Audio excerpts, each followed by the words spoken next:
আসসালামু আলাইকুম, welcome to সীমাস delicious cooking. আজকে আমি আপনাদের সাথে আমার জেলার খুবই জনপ্রিয় আর মজাদার একটি চিকেন রান্নার রেসিপি শেয়ার করব।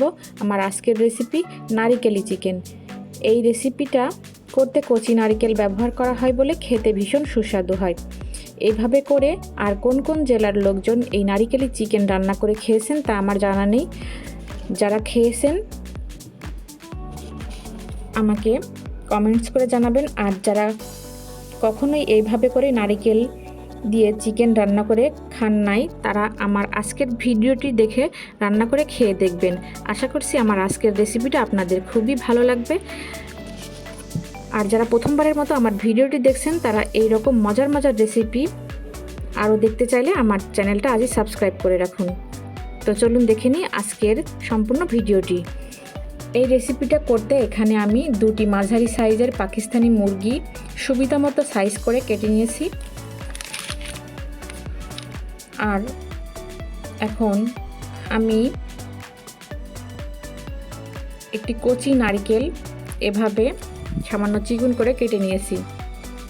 এখানে কচি নারকেল বলতে নারিকেল একেবারে পেকেও যাবে না, আবার কচি ডাব অবস্থায় থাকবে না, মাঝামাঝি অবস্থায়, অর্থাৎ নারিকেল আর ডাবের মাঝখানে যে অবস্থায় নারিকেলটা থাকে সেই নারিকেলটা এখানে ব্যবহার করা হয়। তো প্রথমে চিকেনের মধ্যে আমি নারিকেলগুলোকে দিয়ে দিলাম। এবার এর মধ্যে অ্যাড করছি 1.25 কাপ বা 1 কাপের কম সরিষার তেল। এই রান্নাতে সরিষার তেল দিয়ে রান্না করলে খেতে ভীষণ সুস্বাদু হয়। আপনারা চাইলে যে কোনো তেল ইউজ করতে পারেন। দিয়ে দিচ্ছি 2টি তেজপাতা, 2 টেবিল স্পুন হলুদ, 1 টেবিল স্পুন লবণ, 8-10টা এলাচ একটু থেতো করে, কিছু গোটা দারুচিনি, 1 স্পুন ধনিয়া গুঁড়া, 1 স্পুন গোলমরিচের গুঁড়া, 4 থেকে 5টি লবঙ্গ, একটি বড় সাইজের এলাচ। এটা অপশনাল, হাতের কাছে থাকলে দিবেন, না থাকলে দেওয়া লাগবে না। তো দিলে চিকেনের দারুণ একটা ফ্লেভার আসে, আমার কাছে খেতে ভালো লাগে, এই জন্য আমি ব্যবহার করেছি। তো 1 চামচ শুকনা মরিচ পেস্ট,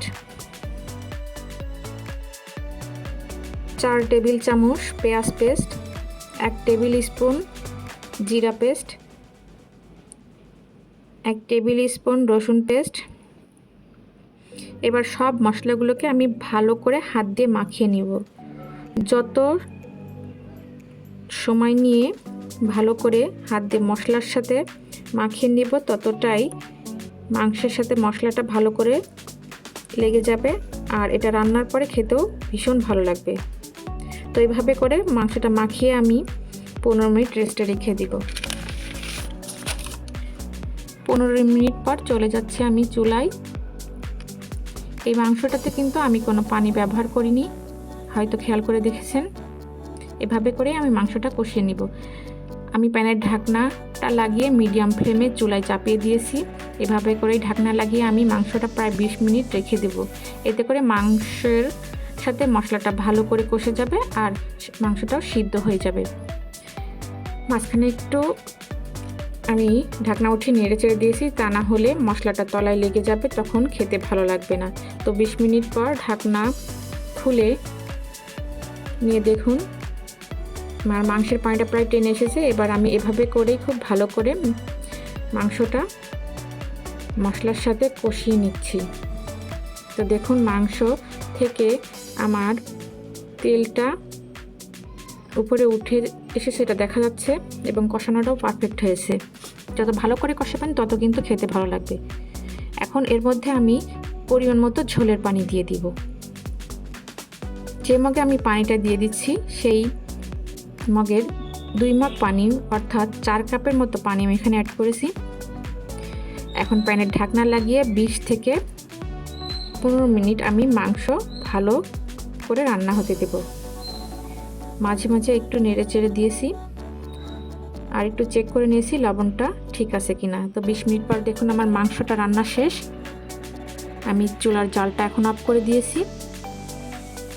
এটাকে আমি এই পরিমাণ ঝোলই রেখেছি, আপনারা আপনাদের পছন্দ বা স্বাদ অনুযায়ী ঝোলটা রাখতে পারেন। এবার আমি আপনাদের একটু সার্ভ করে দেখিয়ে দিচ্ছি। তো দেখুন কত সহজে তৈরি হয়ে গেল আমার নারিকেলের চিকেন এবং খাওয়ার জন্য রেডি। আর কত সুন্দর একটা কালার এসেছে, খেতে কিন্তু ভীষণ মজার। আপনারা বাসায় ট্রাই করে দেখবেন আমার জেলার এই মজাদার চিকেন রান্নার রেসিপিটি। খুব ভালো লাগবে।